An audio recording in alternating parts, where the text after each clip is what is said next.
Hello and welcome to Car Dealer Live. I'm James Baggott. I'm the founder of Car Dealer Magazine, and today joining me to talk all things used car valuations is Cap HPI's Senior Valuations Editor, Chris Plumb. Chris, how are you? Yeah, I'm good, thanks, James. Yourself? Very good, thank you. Nice to see you at the end of October. Where we are now, we're going to get the very latest on used car prices. Where are we at then as this month draws to a close? Are we up or down? Um, we are down, but it's very much in line with a seasonal softening of values. Really, that message previously, I know Darren portrayed of the market being very stable, has continued. So the headline movement at 3 years, 60,000 miles is minus 1.1%, or equivalent to £210. Minus 1.1%. So I mean, last month they were up ever so slightly. Well, it was a bit of a shock that one sort of came to the market in September. There will be people looking at that thinking, oh well, now we're heading back down again, and it's only going to follow for the rest of the year. Explain what's going on and what's affected that.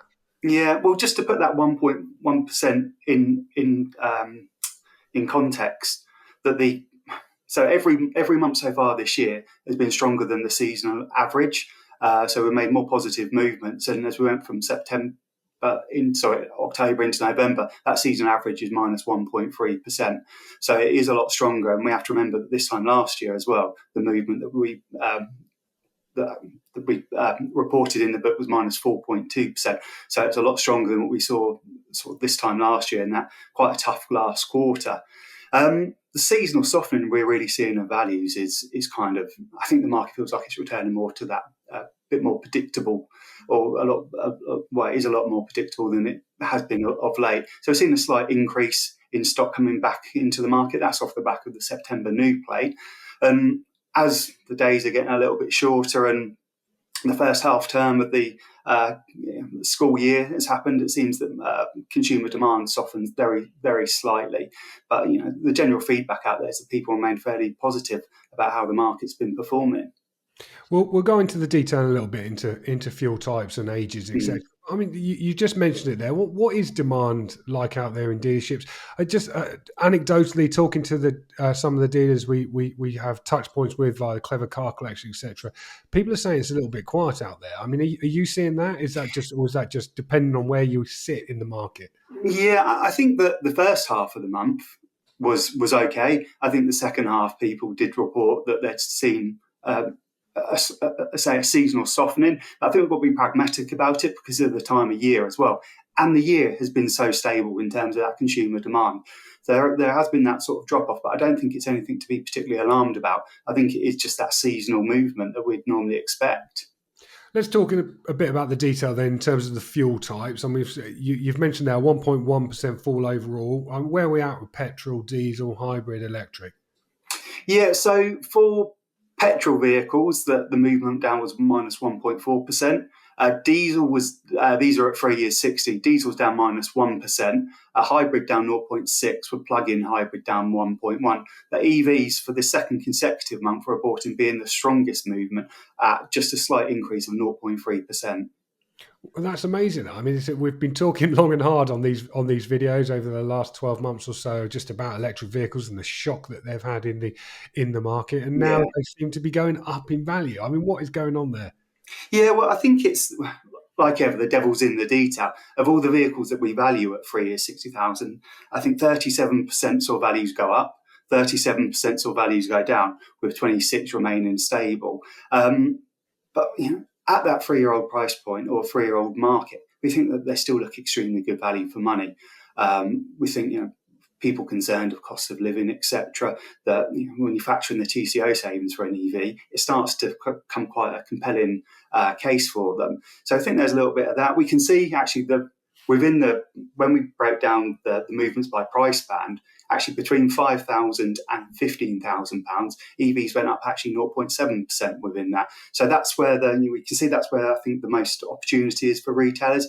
We can see that actually they attract the fastest days to sale as well, by any fuel type. I think that last month we're talking EVs were up. The average days for sale was about 34 days for an EV compared to petrol at 37 and diesel at 41. So where dealers are stocking them, they're turning them quicker and also potentially at a better profit opportunity as well.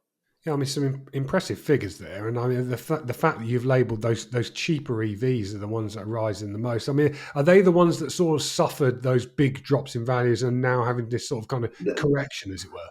Well, there is a little bit of that. I think that they've kind of had that realignment in the market, and I think in some cases people are looking and going, well, they just look, they look too cheap. So we are seeing a little bit of a bounce back on them. But I think there's the consumer demand as well as growing for those used EVs as well. And I think it's all about price point within that market. You've got used Nissan Leafs now starting a retail in about £8,500, ID3s at 11.5, and Tesla Model 3 standard ranges at £18,500. It's a compelling case for that used consumer. It's sort of that price point where people are willing to dip their toe into the market, isn't it? Really, I Yeah, think. exactly. Yeah, definitely. What about those different ages of vehicles then? Where is the market strongest at the moment? Well, the largest movement, or in terms of price point, so the most shallow movement at price point is at 1 year, 10,000 miles, and it came down 0.9%. At 3 years, let's say that was minus 1.1. Then as we go up sort of the age and mileage bands, it's slightly less. So 5 years, 80 was down minus 1.3, and 10 years, 100,000 miles was down minus 1.5. And then in terms of looking ahead, I was at an Auto Trader presentation recently where they said 2025 is really where the pain is going to start hitting for some of these kind of later plate cars, the ones that those COVID cars that didn't actually happen. How's that sort of going to impact the used car market as we go forward? But we're not, in the short to medium term, we're not particularly predicting that the market is, that there is going to be much pain. Because I think that in the used market, that we're still going to have that effect of those 3 to 4 year old cars that were never registered through COVID. So there's going to be that shortage.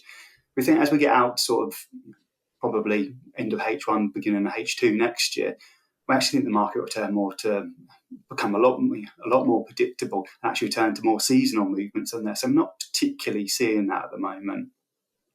So no major shocks to come. I mean, this time last year we had that huge drop in the market, didn't we? 10.2% in the last quarter. Yeah. I mean, we're entering that now. Not going to happen.